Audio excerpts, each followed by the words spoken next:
ГСП онлайн. Городские новости сейчас. В Сосногорске прошел традиционный рок-фестиваль. В этом году он стал юбилейным, 25-м по счету. Итогом трехдневного музыкального праздника, прошедшего на поле стадиона Черемушки, стало выступление хедлайнеров. В 2018-м на фест пригласили группу «Слот». Перед выходом на сцену с местными журналистами встретились солисты Игорь Кэш-Лобанов и Дарья Нуки-Ставрович. Они поделились своими взглядами на будущее альтернативного направления и музыки в целом. Вообще-то понятие альтернативы такая непонятная вещь, но Да. достаточно размыта, где у нее берега, не ясно нам самим. Вот. Если иметь в виду волну, которая прокатилась по стране в 2007 году и схлынула уже давно, тогда у нее нет будущего.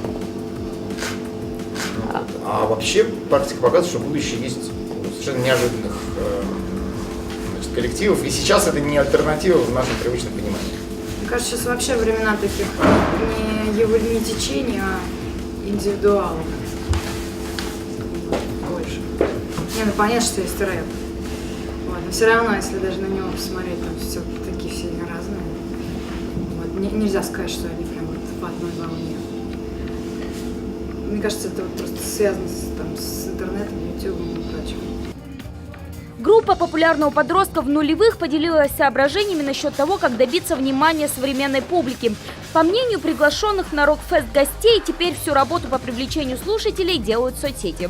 К слову, сами музыканты пользуются не только этим инструментом. В 2016-м солистка Нуки была участницей проекта «Голос», после которого, по признанию девушки, у группы «Слот» была вторая волна популярности. Но, тем не менее, насладиться ее экстремальным вокалом в хмурый летний вечер пришли не столько любители телешоу, сколько старые фанаты, выучившие тексты песен еще 10 лет назад.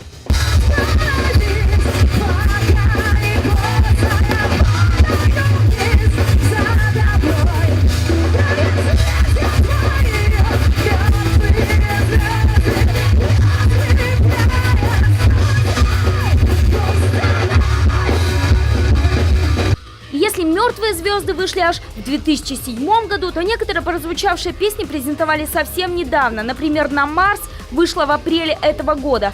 Сингл войдет в 8-й альбом группы. Предыдущую пластинку музыканты выпустили в 2016 году.